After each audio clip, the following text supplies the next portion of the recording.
Imagine a day that started bad and got worse. That was mine. A dreadful week at work, topped off with a reprimand from the boss for someone else's mistake.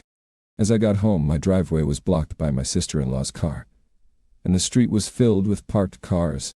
Walking into the house, I felt a familiar strain with Susan, my wife's sister. To add to it all, it had been almost a month since any intimacy with my wife, Janice. Not a great setup, right? Heading to the living room, I overheard a conversation that froze me in my tracks. My wife, Janice, confessing she couldn't get enough of her ex-boyfriend, Brandon, who had recently returned. She was even considering moving in with him and filing for divorce. Shocked, I left the house, realizing the reason behind the intimacy drought. She was sharing it with someone else, and now she wanted half of everything. Just 3 years into our marriage, and now this bombshell. Janice had quit her job, and I took care of everything at home. Love had blinders on me, but now I faced a harsh reality. At the age of 13, I lost my mother, and it hit both my dad and me hard. He did his best to raise me, and we became really close. When I was 23, a drunk driver took him away, just a year before I met Janice. Dad left me nearly $2.5 million, and with a wise investment strategy, I grew that money even more. Despite Janice's spending habits, I had hundreds of thousands in savings, untouched. Love led me to skip a prenuptial agreement, a common mistake, thinking the marriage would last forever.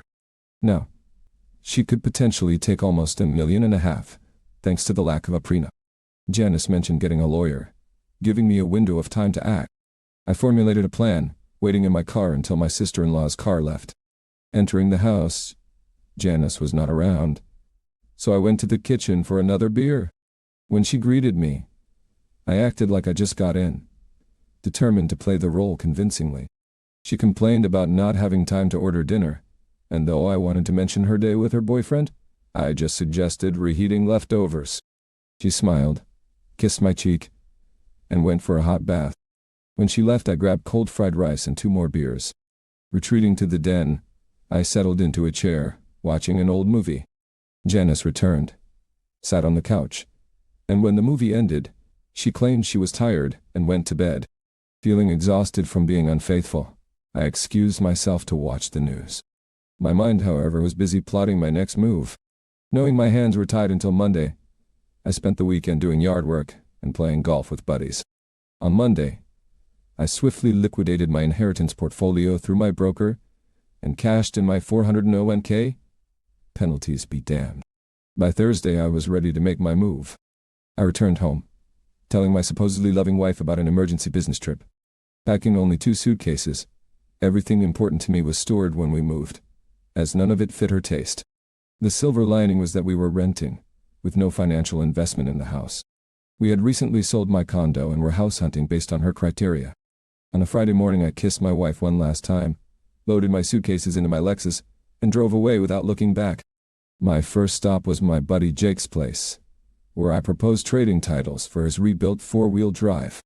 After confiding in him, I headed west, doubting anyone would connect me to the new vehicle. Jake promised to keep my old car hidden in his garage. For the next 4 days, I paid for everything in cash, having canceled our credit cards to avoid a paper trail. The majority of my money was now safely in an offshore account. I had a system with my broker for fund transfers and enough cash in the SUV to last a while. The nights alone in motels were the toughest. For the past week, executing my plan took precedence, and I hadn't had time to reflect on the personal toll. I had loved Janice. I wouldn't have married her if I hadn't loved her. I played through various what-if scenarios in my mind, but ultimately, I concluded that there wasn't much I could have done differently. Even if I had known her old boyfriend had returned, I doubted I could have kept them apart. I arrived at 2 conclusions.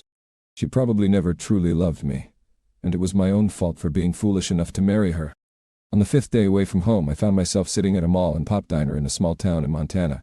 I pondered what my supposedly loving wife was up to, as by now she must have discovered that all her credit cards were canceled, and our bank account held no money. My thoughts were interrupted by an older couple at the next table, whose quiet conversation I couldn't help but overhear. The man, who appeared to be in his late 50s, was telling his red-haired wife about his wish for an extra hand on their farm. Unfortunately, They couldn't afford to hire anyone until their current calves were ready for the market. Even then, finding someone willing to work for what they could pay proved to be a challenge. Finishing the last bite of my meal, I stood up and approached their table, expressing my apologies for eavesdropping, but suggesting I might be able to help them. The older man scrutinized me, sizing me up. "I don't see how you could do that. If you heard what we were talking about, you know I can't pay you anything. What if I just need a place to stay in exchange for my labor?" I proposed. His eyes narrowed. "Caitlyn, excuse us for a moment while I speak to this young man outside," he said to his wife. Standing up, he waited for me to follow him.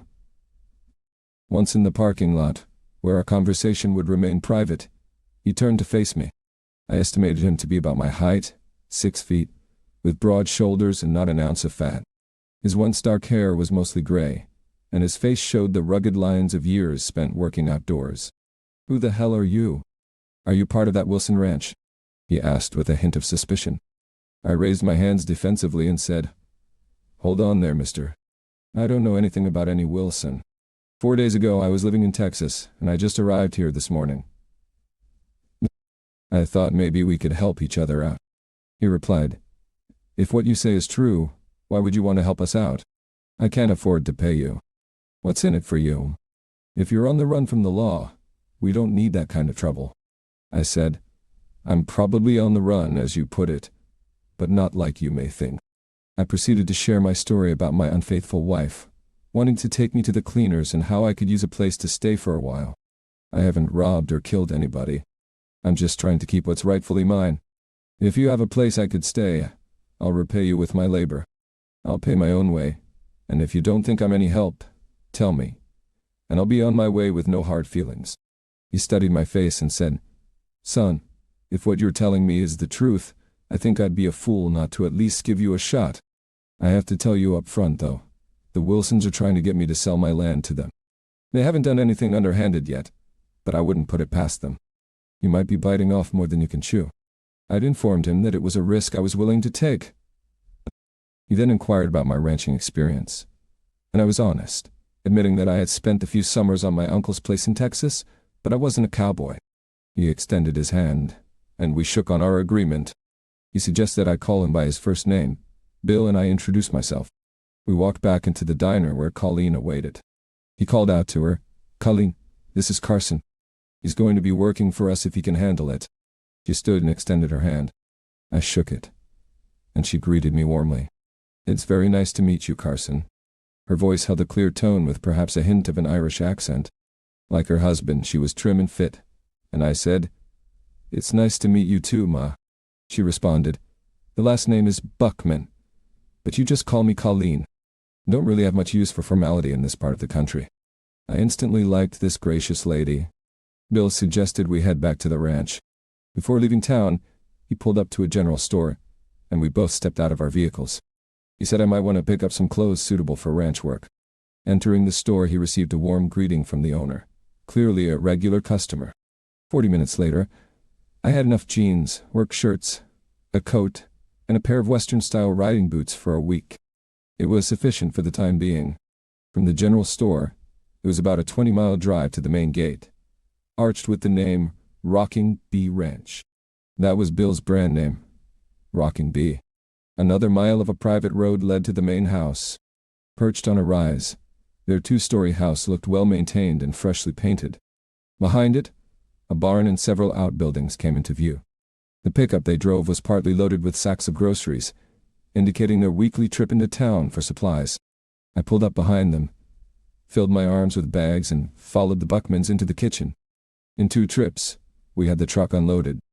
Bill instructed me to drive around back, where he showed me a small cabin for my stay. As I pulled around, I saw him standing in front of the cabin. When I got out, he pointed to the cabin and mentioned that Sam used a similar one a few yards away, adding that Sam was out making the rounds, and I would meet him later. After unloading my bags, he waited while I settled into the cabin.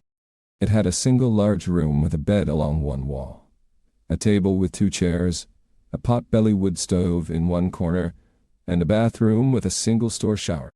It wasn't luxurious, but it was clean and served as a suitable place to stay for now, at least allowing me to hopefully avoid being found by Janice. When I returned outside, he was sitting in his pickup and told me to hop in. He took me on a tour of the ranch, which covered almost 6,000 acres. 5,000 acres were relatively flat and suitable for grazing, with a couple of hundred acres set aside for growing winter feed. The back section of the ranch, hilly and covered in forest, led to mountains with a stream flowing through the property, accessible only on horseback. He shared that he used to have 3 full-time hands, but Sam was the only one left after tough times. Sam had been working on the ranch for nearly 30 years. During roundups for selecting stock to take to market, they hired extra help. He dropped me off at the little cabin around 5 o'clock. "By the way, I noticed you carry a laptop. I've got a satellite connection with a router, so you can access the internet wirelessly. Supper is in the main house, and we normally eat at 6, he mentioned before driving away. In less than 30 minutes, I had settled in, leaving me time to boot up my computer. As he had mentioned, I was able to make a wireless connection, and I quickly checked for email. There was one message from Jake stating that Janice had reported me missing to the police, and they were investigating my disappearance. It gave me something to ponder. Jake was the only one I had actually told about leaving, and even he didn't know where I was going. I had mailed my resignation to my former employer, but hadn't informed them in person about my departure. Just before 6, I walked over to the main house and knocked on the door. Bill called for me to come in, and as I stepped inside, I saw Colleen preparing food while Bill stood to the side, talking to a man I assumed was Sam. Bill motioned me over. "Sam, this is Carson, the new hand I mentioned, at least for today. We'll see how he feels about it tomorrow after a day's work," Bill said with a broad grin. "Carson, meet Sam." Sam gave me a warm smile and extended his hand. A big man, at least 6'3", he, like Bill, appeared to have worked hard throughout his life, and seemed around the same age as Bill. In one notable detail, he was African American. I shook his hand, sensing the strength in his grip. "Well, young man, let's hope you like it here." "I could use the help," he said. At 28, I was about half his age, so he considered me young. I replied, "I planned to give it my best shot." Just then, Colleen called us to sit down as supper was ready. Bill and his wife sat at opposite ends of the table, leaving Sam and me to sit between them across from each other. On the table were a large platter of pork chops, a big bowl of mashed potatoes, another with fresh green beans, and a plate stacked with obviously homemade biscuits. "We don't eat fancy here, Carson, but there's plenty, and it's filling," Colleen said. "It looks great," I replied. As we ate, I asked Bill if he had been here all his life, and his response was, "Yep. My grandfather started this ranch and passed it on to my father.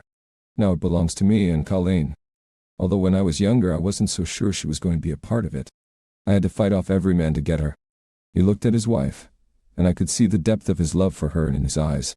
She responded, "Now, Bill, you know you're the only man I ever had eyes for. I just had to make sure that you wanted me enough." Bill followed, "My wife has been responsible for the 3 happiest days of my life. The day she agreed to marry me, the day she did marry me, and the day she gave birth to our daughter, Caitlyn." I hadn't seen any sign of a daughter, and Colleen must have noticed my curious look and said, "Our daughter is away right now. She is finishing her doctorate's degree in veterinary sciences at South Dakota State University. She has only been able to get home for the holidays, and we are anxiously waiting for her to come back home with her degree. She's supposed to be home in a couple of months." Bill added, "It'll be nice to have a vet in the family. Should cut down on some of the expenses." After dinner, I attempted to help clear the dishes, but Colleen insisted that it was her job and shooed me away. Bill mentioned that breakfast was at 5:30 and work would commence at 6. As Sam and I were leaving, I noticed a copy of today's New York Times on the counter, likely picked up by Dillontown. I asked if I could borrow the front page, and he agreed. Once outside, I asked him to step into my cabin for a moment. Inside, I took out my digital camera and showed him how to use it. I had him take a close-up of me holding up the front page of the newspaper. I could tell he was curious, but he didn't ask. He did inquire about an alarm clock, and I assured him I had one. He said he would see me in the morning and left. I downloaded the picture to my computer and drafted it into an email along with a note to the police in my former hometown. The message stated that I was alive and well, and I had left town of my own free will. Choosing a national newspaper instead of a local one kept my location ambiguous. I sent the email to Jake and instructed him to use one of the local coffee shops with free internet access as my working mail would likely still be active. I provided my password so he could forward the original email and picture to the police without leaving any traceable paths. This way, I hope to avoid being listed on any FBI or national missing person lists, assuming the police wouldn't allocate extensive resources to search for a runaway husband. I slept soundly that night. The next morning, I was up at 5, showered, and dressed in time to walk with Sam to the main house. After eating, Bill instructed Sam to put me to work, replacing fence posts in the hilly section. Following Sam to the barn, he pointed out a horse and saddle I would need. He seemed satisfied with the way I saddled the big brown mare, drawing on my experience from my uncle's ranch. We then took 2 mules, attaching saddle packs to load fence posts, and a post hole dare. Bill joined us at the barn, carrying a Winchester Model 94 and a saddle scabbard, explaining it was mainly for the rare occasion when we might need to put down a sick cow. Mounted up and leading a mule each, Sam and I headed out, following the creek up into the hills. As Sam and I rode, we engaged in conversation and got to know each other. I shared the story of how I ended up in Montana, trusting that he wouldn't betray my confidence. In return, he recounted his own experiences. He'd have married right after high school, only to discover his ex-wife in bed with another man.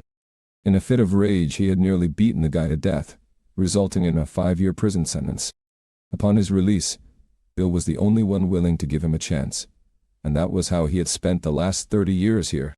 Sam spoke highly of Bill and Colleen, considering them to be the salt of the earth.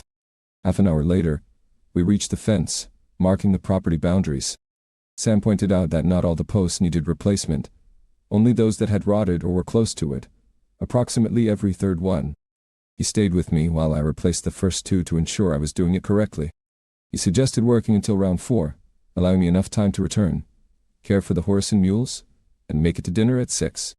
His parting advice was to follow the stream back down, ensuring I wouldn't get lost. He headed back, leaving me alone with my work. I progressed down the line, replacing old posts with new ones. At noon, I took a break and retrieved the pork chop sandwiches that Colleen had given me in the morning from my saddlebag. I finished my sandwiches and returned to work.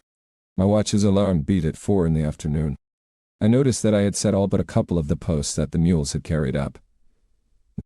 Leading the mules, I traced back along the fence line until I found the stream and began descending. Just before leaving the trees, I discovered a natural pool where the stream flowed in and out. I stopped and admired the view, recognizing it as the most beautiful and serene spot on the ranch. Back at the barn, I managed to unsaddle the animals and get them fed in time. While I was tending to the horses, Sam entered to bed down his horse. We rushed to wash up and change before supper, where we enjoyed steaks that night. Exhausted, I made minimal contributions to the conversation, and excused myself immediately after dinner to go to bed. Sleep came quickly and I slept deeply. When I woke up, I was sore all over. My hands ached from wielding the post-hole digger, and my arms, shoulders, and legs throbbed. Despite my regular workouts, there was a vast difference between a 2-hour gym session and a full day of setting fence posts. As I limped into the kitchen and winced while sitting down, I received a couple of chuckles from Bill and Sam. Even Colleen couldn't completely hide her grin.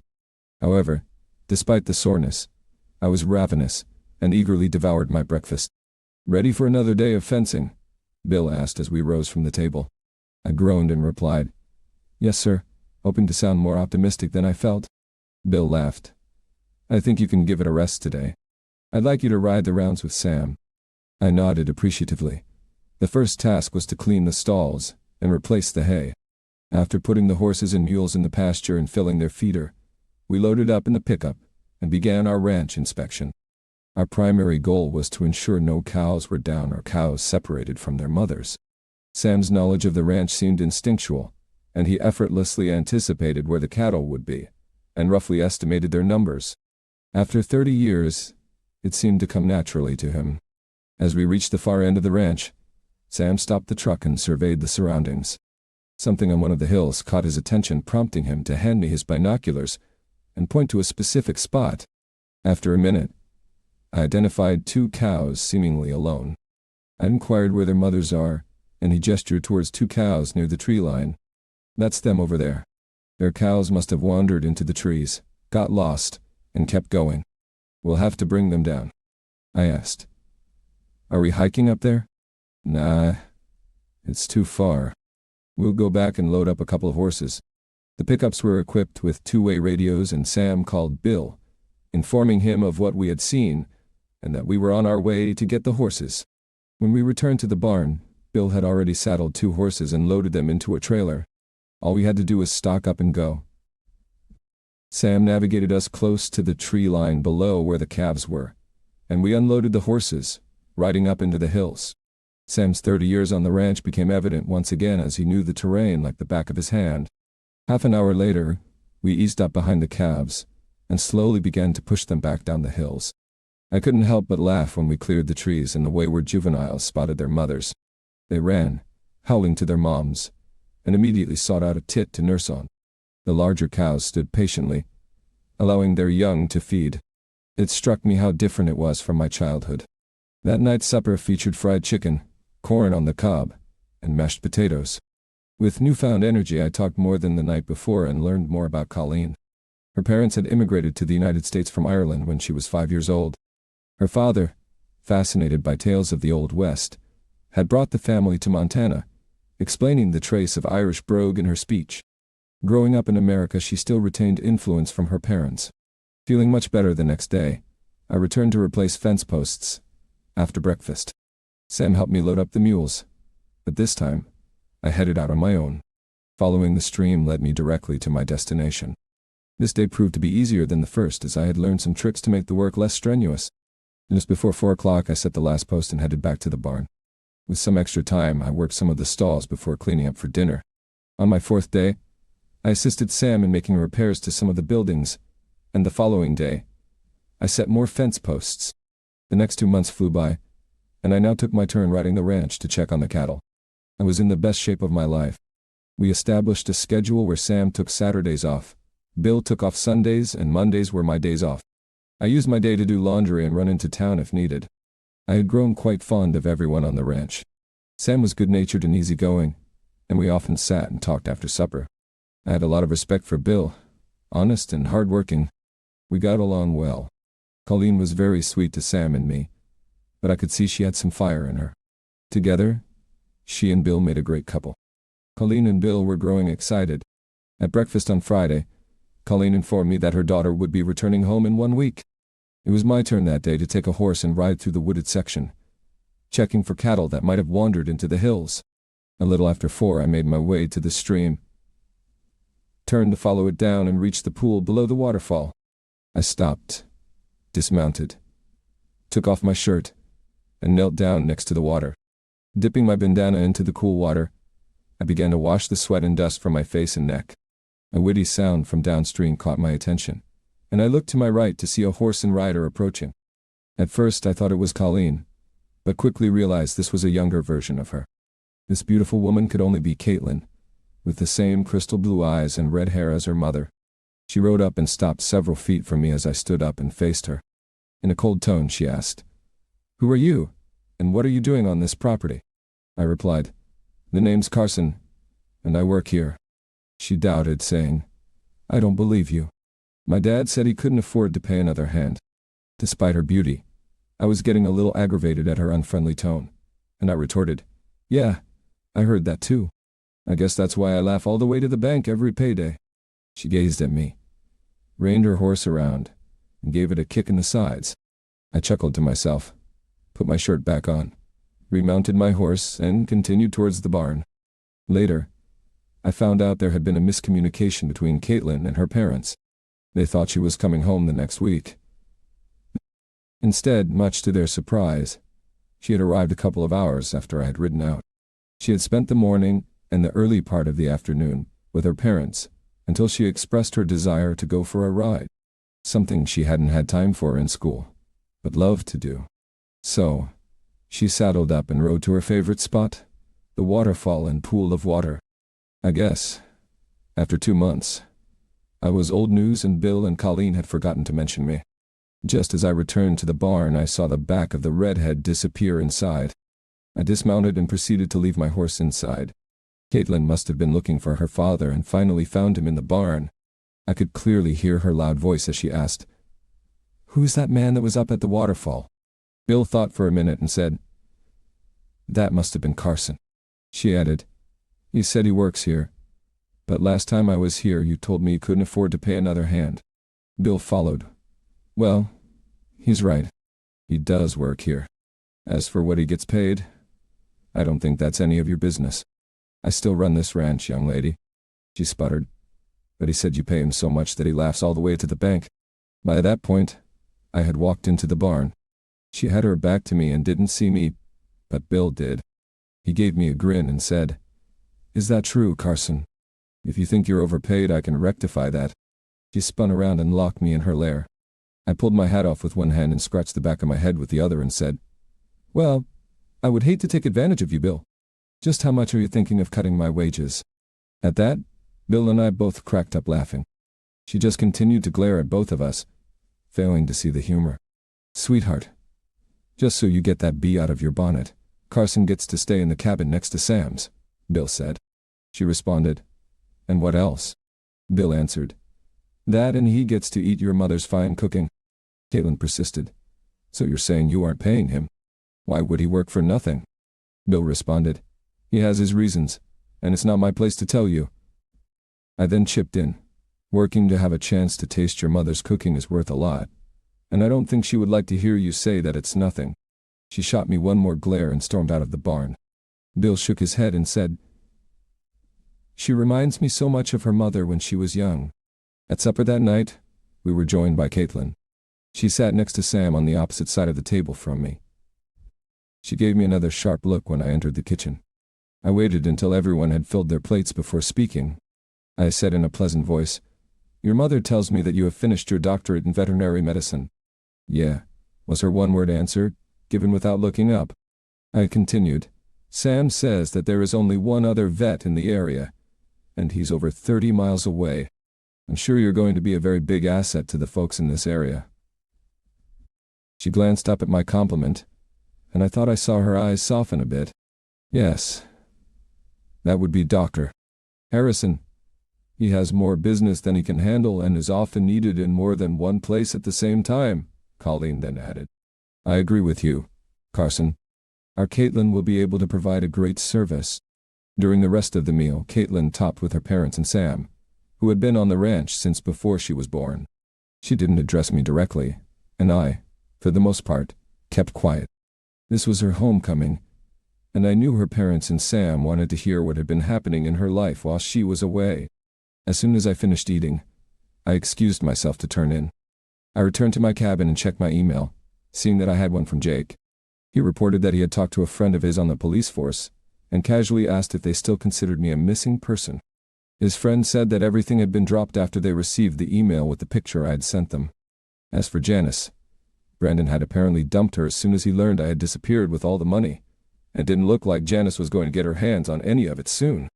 Of course, she couldn't before the rent on the house we had been living in and was now living in a city apartment, working as a waitress. She didn't have the money to hire a lawyer to pursue me. I thought it ironic. She had apparently only married me for my money, and her boyfriend had only wanted her for the same thing, my money. I was still working on replacing fence posts. I now only did so every third or fourth day. I had moved out of the hill, and was down where I could drive the pickup to where I worked. It really was easier to load the posts in the back of the truck rather than on the mules. The morning after Caitlyn returned home, I loaded the pickup with posts, and drove to where I had left off. When it was my normal time to take lunch, I started to the truck and realized that I hadn't brought my lunch with me. If any of us were going to be working the way from the main house all day, Colleen would make sure we had a lunch, and I guess I spaced out picking mine up. I could have driven back to the house, but decided that missing one meal wasn't going to kill me. About a half hour later, I had just set a pole and was attaching the wire when I heard a vehicle approaching. I looked back and saw it was one of the ranch trucks. The truck came to a stop just as I finished with that post. I turned around and was surprised to see Caitlyn get out. She had a small sack in her hand like the ones Colleen put our lunches in. Mama said you forgot your lunch, she said, shoving the bag towards me. I reached out and took it from her. Thank you, Caitlyn, that was very kind of you, I replied. I looked in the bag and saw it contained 2 sandwiches as usual. I took one out and offered the other to her, but she shook her head no. I shrugged my shoulders and went and sat on the tailgate of the truck to eat. She walked over to where I was about 5 feet to my side and just stared at me. I just sat and ate, keeping my eyes focused in front of me. "Why are you here?" she asked finally. I turned and looked at her and decided to mess with her. I said, "You can't tell anybody. I robbed a bank and stashed the money. I'm hiding out here until the heat is off, and I can retrieve the cash." At first, her eyes grew wide. Then she glared at me. "You're a real clown." She huffed and turned to leave. I waited until she was halfway to her truck. Then, I called her. She heard me say her name and stopped and slowly turned around. I said, "I married a woman who never loved me and only wanted the things I could provide for her. I ended up here because I just wanted to get away from everything I knew for a while." She again stared at me, and I think she decided I was telling the truth this time. She nodded her head and left without another word. As she drove away, I thought about what her dad had said about her mother being like her when she was that age. He said he had tamed her, but I suspected it was their love for each other that was the secret. It had been less than 24 hours since I first met Caitlyn, and I couldn't imagine any man taming the fiery redhead. Supper that night was pretty much a repeat of the night before. Caitlyn had conversations with her parents and Sam. I didn't really feel slighted. After all, she didn't know me, and we had nothing in common, really. We were just finishing dinner when there was a knock on the door, and Bill went to answer it. He came into the kitchen followed by a man about my age. He was what women would call tall, dark, and handsome. Caitlyn excitedly called out his name and jumped from her seat and hugged the guy. It was obvious they knew each other. They were yammering away at how long it had been since they had seen each other. A few minutes later, there was another knock on the door, and Bill went and answered it and returned with another man. This one was fair-haired but also good-looking. He received an equally warm greeting from Caitlyn. I recalled Bill's words about having to fend off every male around to win his wife. Caitlyn was every bit the prize that her mother was, at least in looks. I excused myself from the table and returned to my cabin. Mentally, I wished the two guys luck. I did envy them, though. If Caitlyn turned out to be the woman her mother was, whoever won her affections would be a lucky man. The next day, I took the pickup and rode the ranch. By the time I had made my rounds, something didn't seem to add up. It was early enough that I went back and got Sam, and we did a whirlwind tour of the ranch. There were a lot of cattle scattered over the ranch, but he agreed that something didn't feel right. It just seemed like we were short a few herds. We decided we would saddle up the next day and ride the hilly areas. We discussed it with Bill that night at supper, and he agreed to our plan. It rained that night, which would make finding tracks more difficult. The next morning we loaded our horses into a trailer, and Bill drove us to one end of the property. I rode about a third of the way up into the tree line, and Sam rode another third higher. We then headed across the ranch over the hills and through the trees. It took a big part of the day to reach the far side. We counted 5 stray herds. Bill met us as we came out of the hills, and we loaded the horses in the trailer and headed back. We discussed the situation and decided the only thing we could do was be more vigilant. At dinner that night, Caitlyn had another suitor call on her. I heard her mother mutter something about that being the third one that day. The word had gotten out that she was back home, and guys were crawling out of the woodwork seeking her attention. The next 4 days, we spent a lot of time keeping an eye on the herd. Everything seemed to be okay except for the suspected original loss. Caitlyn's Quakers continued to visit. She had been home for a week and hadn't said 2 words to me since the day she brought me my lunch. The 5th day after the perceived disappearance of the cattle, I told Bill I wanted to ride the property line through the hills. We had already covered all the fence lines along the pasture areas, and had seen no evidence that the missing cattle had taken through there. Sam dropped me off on the west side of the ranch. This was where Bill's ranch bordered the Wilson Ranch.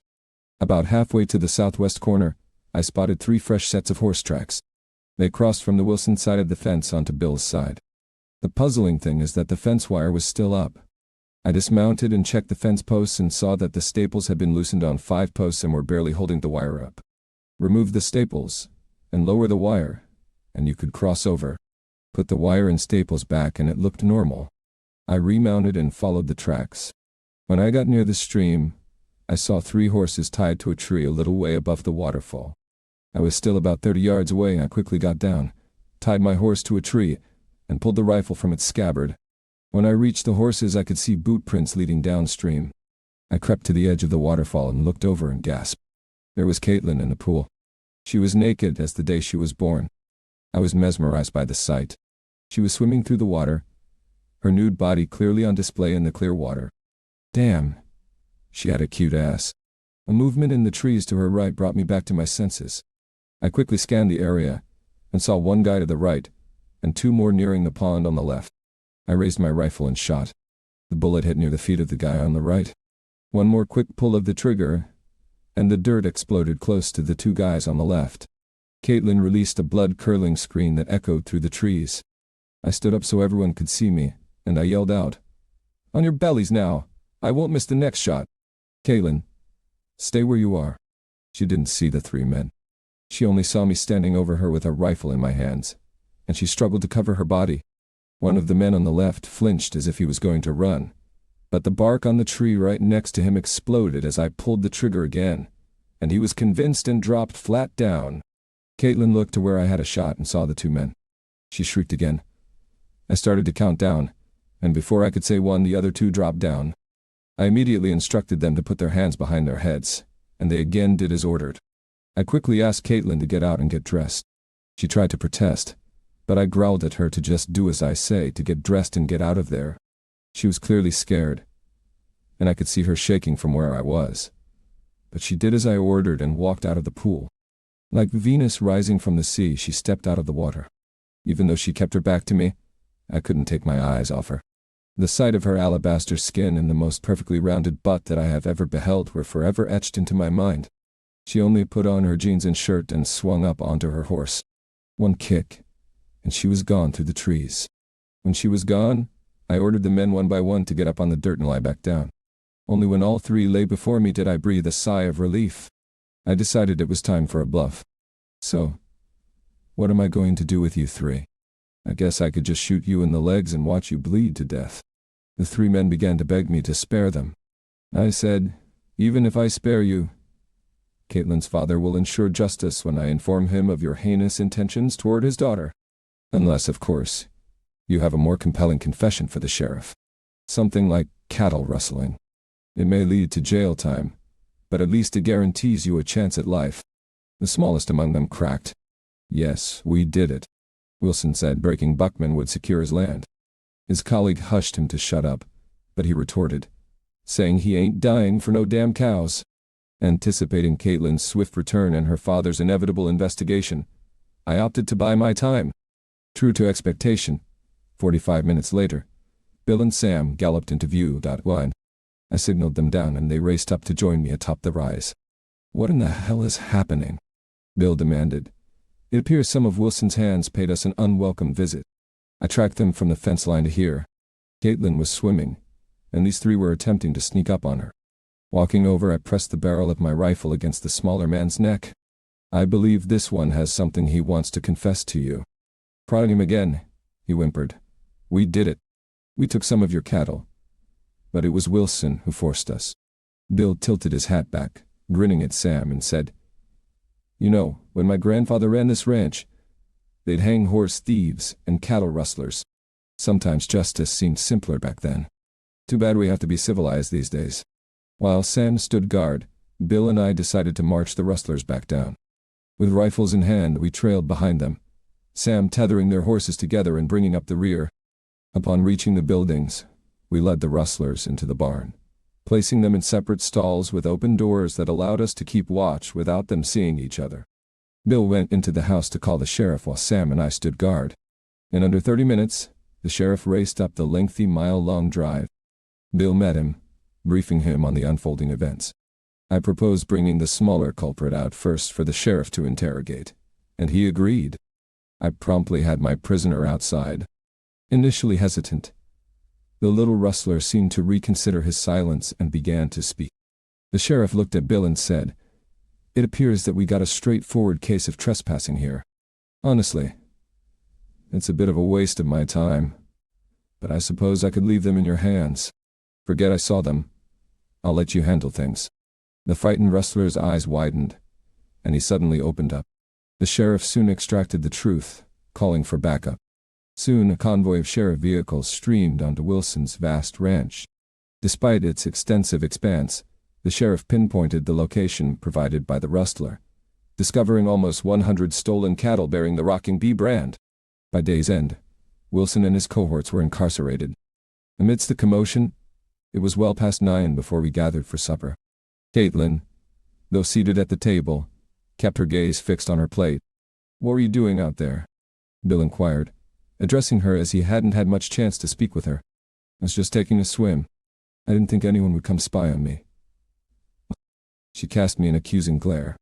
I interjected firstly, "Caitlyn, I wasn't spying on you." I traced their horse tracks to the stream. Secondly, consider what might have happened if I hadn't been there. "I doubt those three were planning a picnic when they saw you swimming naked," Colleen remarked. "Thank goodness you arrived when you did, Carson. I hate to think what might have happened." The conversation shifted, and we hurriedly finished our meal, aware of an early start the next day. Exiting the kitchen toward my cabin, Caitlyn called out to me. I halted and waited as she snapped rudely, "So did you enjoy the view today?" Expecting gratitude proved too optimistic, so I answered, "Let's just say I'd be dishonest if I claimed it wasn't breathtaking." She huffed and turned on her heels, marching off toward the house. I stood, shaking my head, acknowledging there was something about me that consistently hooked her. The following day, Bill had to head into town to officially file charges against Wilson. Returning the stolen cattle to their rightful place would take several days as the prosecutor needed to thoroughly document the case first. Sam and I spent the day refreshing the paint on some of the outbuildings.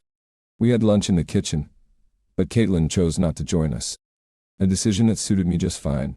Bill returned in the early afternoon, but waited until dinner to share the developments. He explained that since this wasn't a capital case, Wilson and his accomplices would be released on bail. While he didn't anticipate any further trouble, he cautioned us to remain vigilant. He glanced at his daughter, grinned mischievously, and said, "If you're planning on another nude swim anytime soon, maybe you should take Carson along." "No. For protection." Her face turned crimson again, and she sputtered as she stood and raced to the room. Bill and Sam erupted in laughter, and even Colleen couldn't help but giggle. I chuckled along with them. After the laughter subsided, we resumed our meal. Bill continued his good-natured teasing. "I really want to thank you, Carson. Wilson could have seriously jeopardized this ranch financially. You're worth every penny." We all shared another round of laughter. 3 days later, Bill received the news that he could retrieve his cattle. We loaded 3 horses into a trailer and drove to Wilson's Flying Doll Ranch, accompanied by a sheriff's escort. Colleen came along to drive the truck and trailer back once we unloaded the horses. Bill, Sam, and I started pushing the cows back toward his ranch. As we approached the rocking bee ranch, I rode ahead and loosened part of the fence line, allowing the cattle to cross over. After ensuring all the cattle were back to where they belonged, we secured the fencing and rode back to the main house, satisfied with the day's work.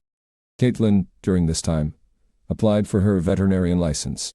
As the approval process typically took around 45 days, she could only tend to the animals on her father's ranch for now. I'd spot her around the property, and of course at mealtime. Despite her continued silent treatment, if I managed to catch her eye, I'd offer a big grin and whittle my eyebrows, always enough to make her blush.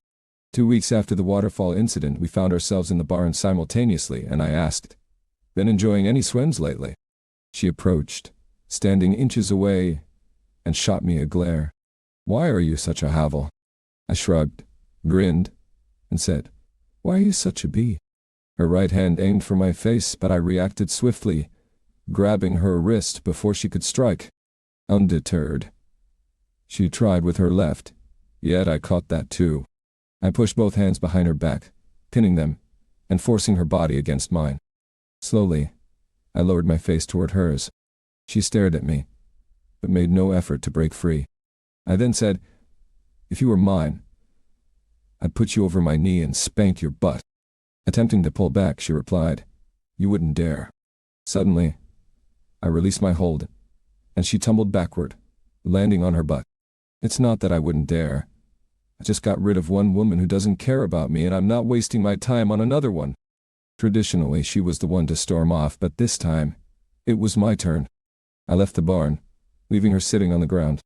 I didn't encounter her again until supper. Predictably, she didn't speak to me, but I couldn't decipher the look she gave me. Not that I ever claimed to understand women anyway. My marriage to Janice proved that. The following day, I was in the barn, tending to the stalls when Bill walked in. Knowing it was his day off on Sunday, I figured he wanted to talk. I wondered if Caitlyn had informed him of the previous day's incident, and if he had come to ask me to leave. I stopped my work as he approached.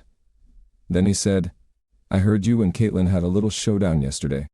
Well, that answered my question about whether Caitlyn had confided in her father, but I noticed a twinkle in his eyes, and I said, "Yeah, I suppose you could say that." "Probably my fault," he continued. "Maybe, maybe not. I think her issue is she doesn't know what to make of you. First, she thought you were here for something. Then you became the hero who saved her and the ranch. What she can't figure out is why you aren't chasing after her like the other local young men. Like her mother at her age, Caitlyn is used to having boys wrapped around her little finger. She's had a few boyfriends, but none lasted. I didn't think she really respected them. I just hope you don't let her chase you off. In my book, you're welcome here as long as you want." I said, "Thanks, Bill. That means a lot to me. For Caitlyn, I'll quit teasing her, and hopefully we can live and let leave." He left the barn and I resumed my work. I had the rest of the day to ponder Bill's words. If Caitlyn wanted to understand me, acting civilly and having a conversation would be more effective than her current approach. As for pursuing her like the others, that simply wasn't in the cards. She didn't join us for supper that night, a topic no one broached, and I didn't inquire. The following day, I stuck to my routine, waking up at 5 as usual, even on my day off. Breakfast done. After Sam and Bill left for work, I retrieved my laundry. Bill had invested in a large commercial washer and dryer, making it possible for me to wash all my clothes in a single load. The laundry room was adjacent to the kitchen, so while my clothes washed, I sat at the kitchen table, eating and chatting with Colleen. Caitlyn entered, an uncommon occurrence for breakfast, usually opting to eat later. Colleen asked about my plans for the day, and I told her I was thinking of driving into town. I then asked if there was anything she wanted me to pick for her. She said if I wouldn't mind, there are a couple of things I could get for her. I'd assured her I wouldn't mind at all. Just then, Caitlyn interjected, "Could I ride into town with you? I was planning to go to the general store for a few things, and it seems like a waste of gas for both of us to drive separately." I looked up in surprise and I said, "Sure, I'd be happy to give you a lift." After yesterday, I hadn't expected her to talk to me, let alone want to ride anywhere together. I told her I'll be leaving in about an hour and a half after my laundry is done and put away. She assured me she'll be ready. She finished preparing something to eat and sat at the table, remaining quiet, while Colleen and I continued our conversation. As I stepped out of my cabin later, she emerged from the back door looking stunning in a turquoise sundress that complemented her red hair. It was evident she wanted me to notice her. Holding the passenger's side door open for her, I watched as she slid into the car. We set off, and for the first half of the trip, she sat quietly observing the countryside. Suddenly she said, "I thought you were going to kiss me yesterday." I glanced at her, but she seemed to be looking out the side window and I couldn't see her face, so I said, "Well, while that may not have been unpleasant, I do have a rule about not forcing unwanted affections upon unreceptive females." Out of the corner of my eye, I saw her head spin around and I could tell she was staring at me. She sat quietly, but I noticed her occasional glances in my direction. We pulled into the general store and we went inside. I needed to grab a couple of new pairs of jeans and shirts while she had a list of things her mother wanted. And an hour later, we had everything loaded. I had one more stop to make at the hardware store for a couple of things for Bill, but it was lunchtime and I was hungry. I suggested we stop for a bite to eat and she agreed. We pulled into the same diner where I had first met Bill and Colleen. We took a table, sitting across from each other, and ordered our food. As we sat in silence, I began to think that perhaps I should have just gone straight to the hardware store and back to the ranch. Just then, the door swung open, and 3 guys entered. I recognized 2 of them as the guys who had come calling on Caitlyn. They made a beeline for our table, with 2 taking the seats on either side while the third stood behind me. They ignored me and started talking to her. I stood up and gestured for the third one to take a seat as I moved to the next table. When the waitress brought our food, I motioned her over and had her place my meal in front of me. I ate quickly, paying no attention to the conversation at Caitlyn's table. Tossing some bills on the table to cover our meals, I stood up. Caitlyn had hardly touched her food, and her plate was still full. "I'm going to run over to the hardware store. I can stop back by here later and see if you're ready to go," I said, intervening in their conversation. She pushed her plate back, stood up, and said, It was nice seeing you guys again, but we have to go. The guys at the table tried to protest, with one even offering her a ride home. She declined and followed me out to my SUV. As we drove to the hardware store, she stayed in the vehicle, appearing to fume. The silent tension persisted as we drove back to the ranch, turning off the highway onto the mile-long driveway. "Why did you do that?" she asked. "What?" I replied, uncertain about what she was pointing out. Moving to the other table, she stated, "Olette.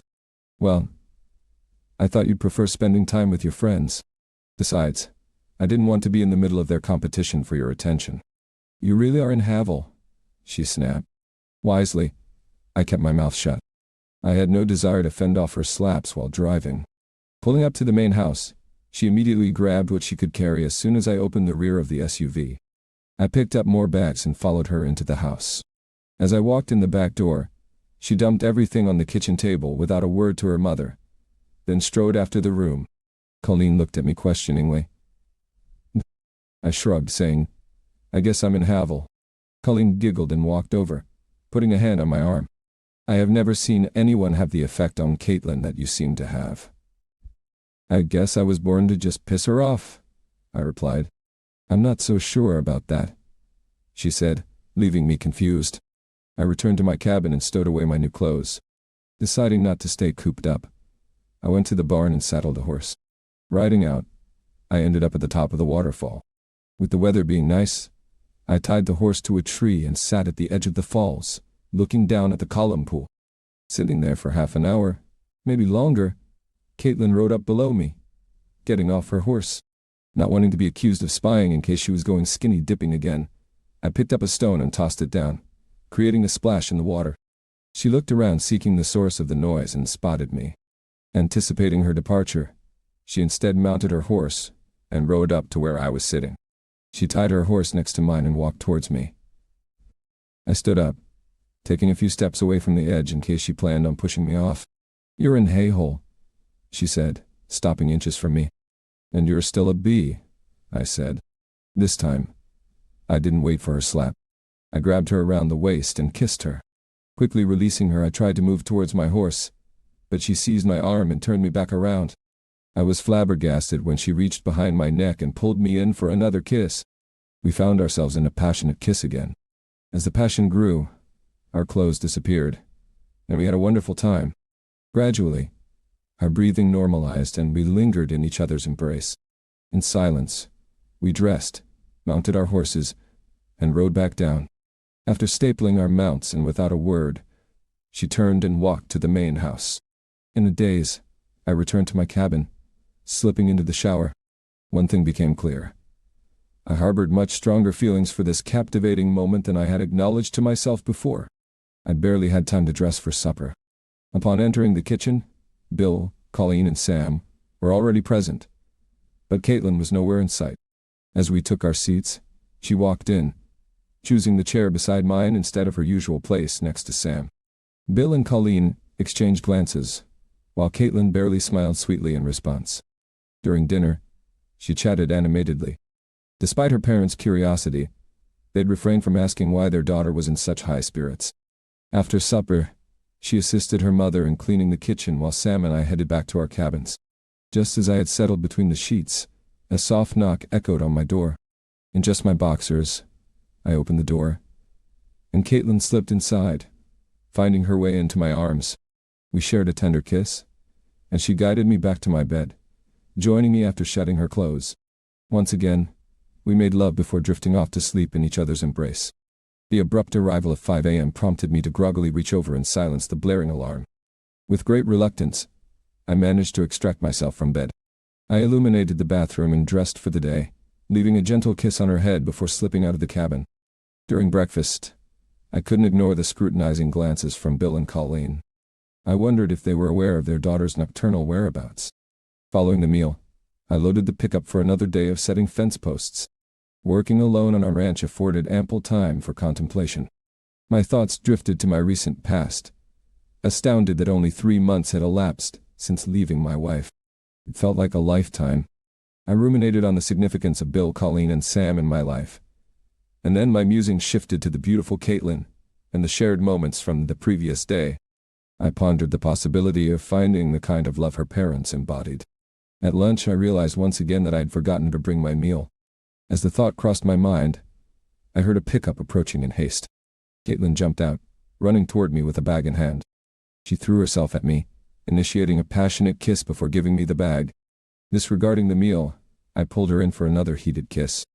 Although I didn't set as many fence posts that day, I did set my post and hers a couple of times. Amid our moments of passion, we also found time to talk. I divulged the details of my former life, recounting how my ex-wife had betrayed me. "The only way I will leave is if you tell me to go," I reassured her. She eventually returned home, and I finished my day's work. After showering and changing, she was in the kitchen when I entered once again, choosing the seat next to mine.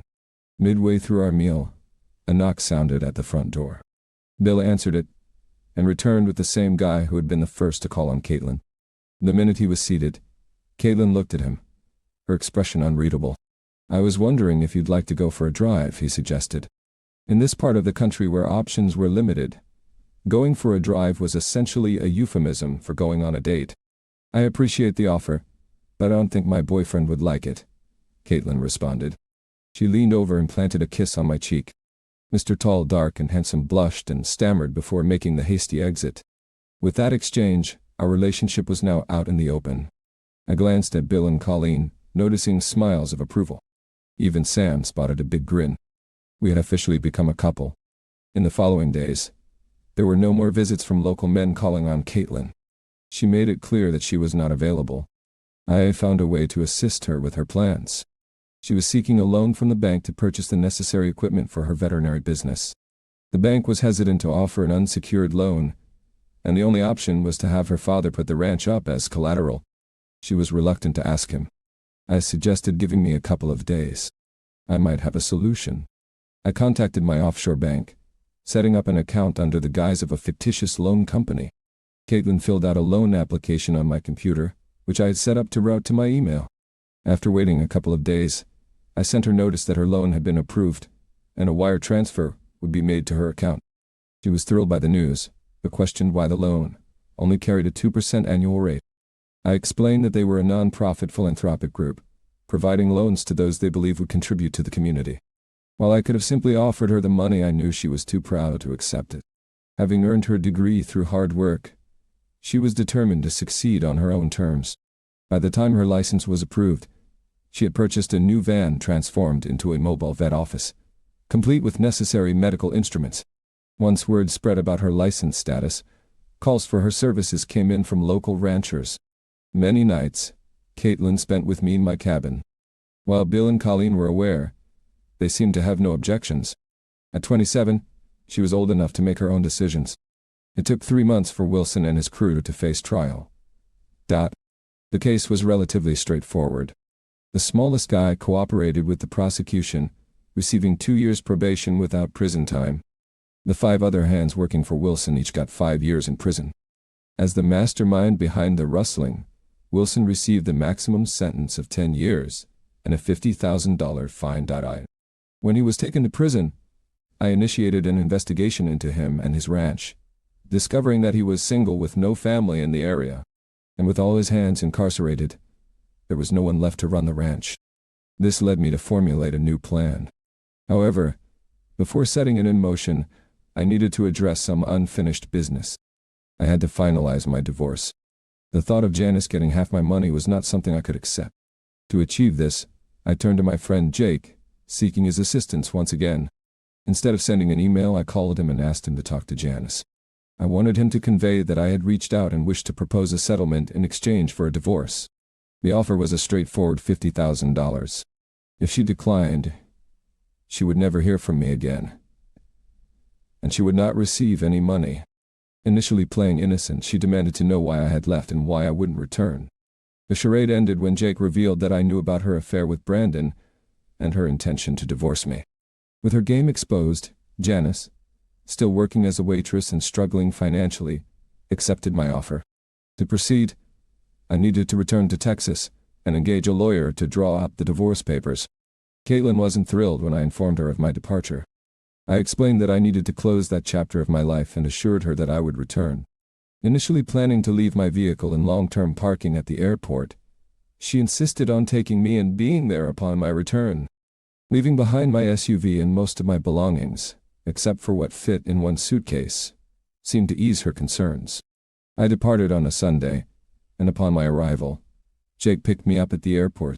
Staying with him and his family, I made sure to call Caitlyn every night. By Friday, all the paperwork was sorted out. Jake took Janice to my lawyer, explaining that she would receive a check for $10,000 immediately, with the remaining $40,000 paid in 60 days after the divorce was finalized. She signed the papers and my lawyer handed her $10,000 check. I never had to face Janice. Then came the realization that I had personal items in storage, keepsakes, and heirlooms from my parents, yearbooks, and other sentimental belongings. Not wanting to return for them later, I rented a moving van and loaded it up. Caitlyn was initially taken aback when I revealed I wasn't flying back. But once I explained that I was bringing back everything important to me, her excitement about my return grew. It took me 3 days of relentless driving to cover the distance. As I pulled into the Rocking Bee Ranch on Tuesday evening, I was greeted with an enthusiastic welcome from everyone. That night, Caitlyn continued to extend her warm welcome until the early morning when we finally fell asleep, thoroughly exhausted. With the first part of my plan accomplished, I was now ready to put the rest into action. This involved making several trips to the prison where Wilson was incarcerated. My goal was to persuade him to sell me his ranch. Initially resistant, I continued to present my case. I pointed out that he would be in prison for at least 7 years, and even with good behavior, he wouldn't be eligible for parole. With no one to tend to his ranch, his house and buildings would likely deteriorate, and his cattle may perish without proper care in the winter. I also raised the question of whether he would be welcomed back after his conviction. Faced with the prospect of ruin, he eventually accepted my offer, providing him with something to start over with upon release. The next step was securing financing. I moved my money back into the country, confident that Janice wouldn't jeopardize her $40,000 by taking any rash actions. I negotiated a price of $5 million with Wilson, which was below the property's true value, making it relatively easy to find financing. I made a down payment of $500,000 and financed the remaining amount, taking a month to finalize everything. I kept my activities a secret from everyone except Caitlyn and Bill. I explained to them that I had personal business related to my assets that needed attention. Although it consumed only 1 or 2 days of my time per week, I set up a corporation and registered the land under its name. With summer ending and fall setting in, I hired someone to harvest the hay on the property. Additionally, I employed 4 hands to leave on site and manage the ranch in the interim. The most experienced hand was appointed temporary foreman. I clarified that for a while, I would be an absentee owner despite my close proximity. I assured him he could always reach me by phone, and I planned to visit the ranch frequently. The final element of my plan involved remodeling the main house, a 2-story 5-bedroom structure in need of modernization. Despite Caitlyn's frustration with my secrecy about my activities, our relationship continued to thrive. My love for her grew each day, and I sensed that she felt the same way about me. Meanwhile, her veterinary business flourished, requiring her to be on the road frequently, but she remained content and happy. It reached a point where I nearly spilled the beans to her about what I was doing. After returning from checking on the remodeling, she cornered me with questions. "What the hell is going on, Carson? Are you seeing someone else?" I responded, "God, no. I swear there is no one else. I just have some things I need to take care of. Please believe me. I promise I'll tell you everything soon. I'm asking for you to trust me." She scrutinized my face, searching for the truth, and said, "Okay, Carson, I do trust you, but you better tell me what's going on soon, or I'm going to kick your ass." I grabbed her and kissed her with all the love I had. As spring arrived and calving season began, the main house renovation was complete. It was time to execute the final part of my plan. One afternoon when I had Caitlyn alone, I asked her to go for a drive. I told her I'd been thinking it's time for me to leave the Rocking Bee Ranch. Instantly, her eyes welled up with tears and she said, "But I had promised I wouldn't leave." I had timed it so that we were at the entrance to the former Flying Doll Ranch.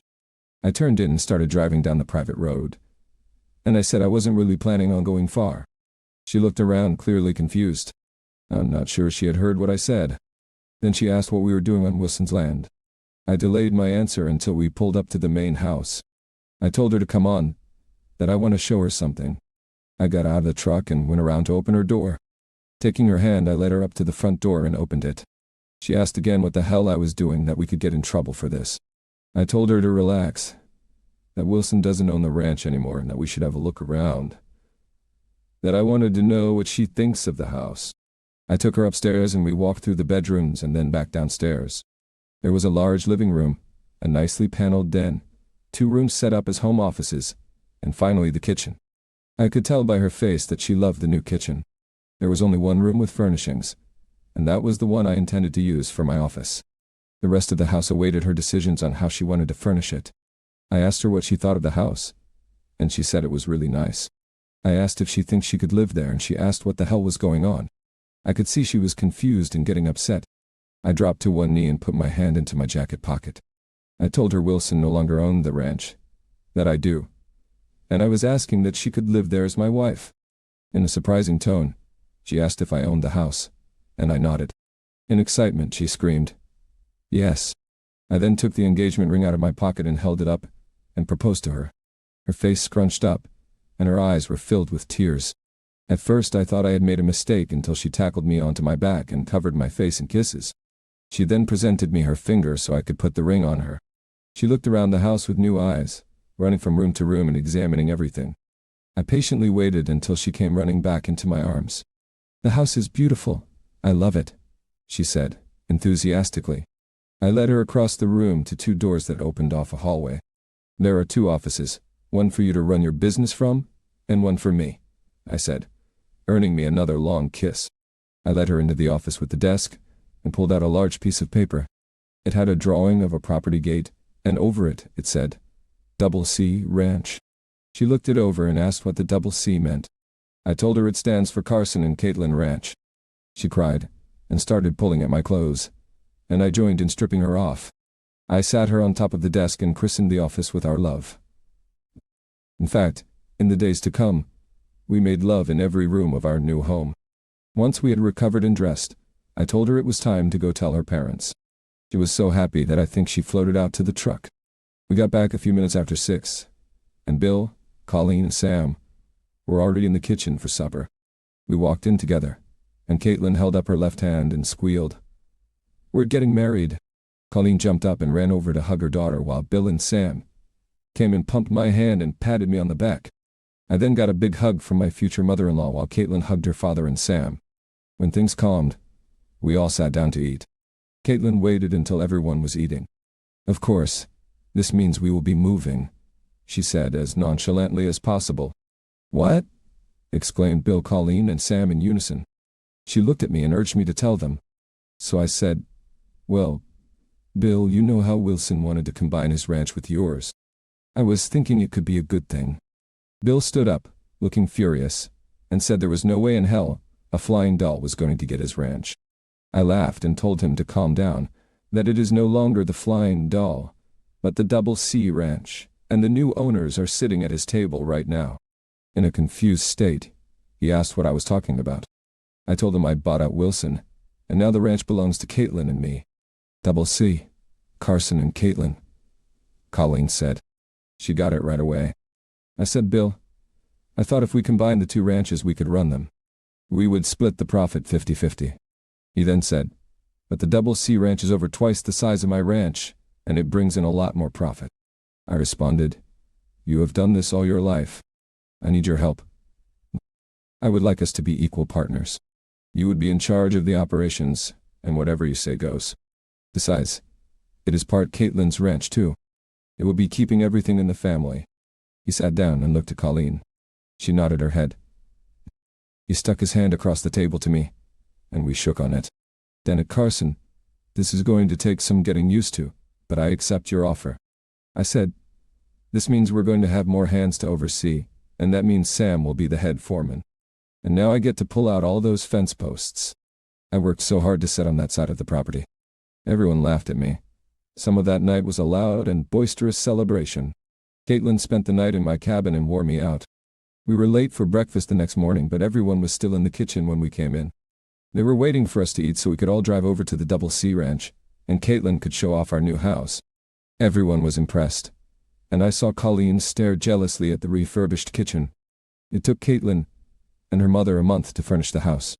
It was ready to move into on our wedding night. We were married on the Double C Ranch.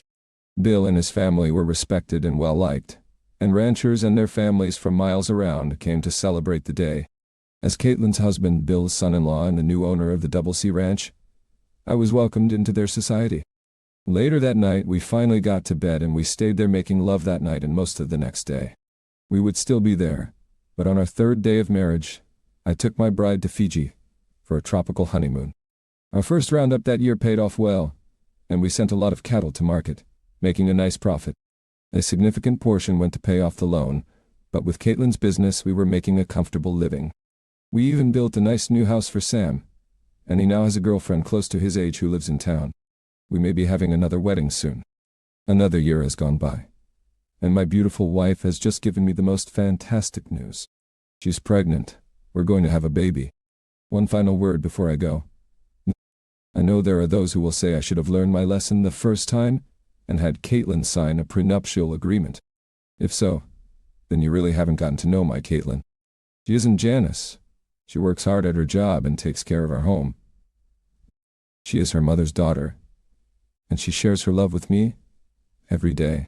With me and only me. Every day that I look into her blue Irish eyes, I see that love. Thanks for listening. Share, like, and subscribe to listen to more stories like this. Take care.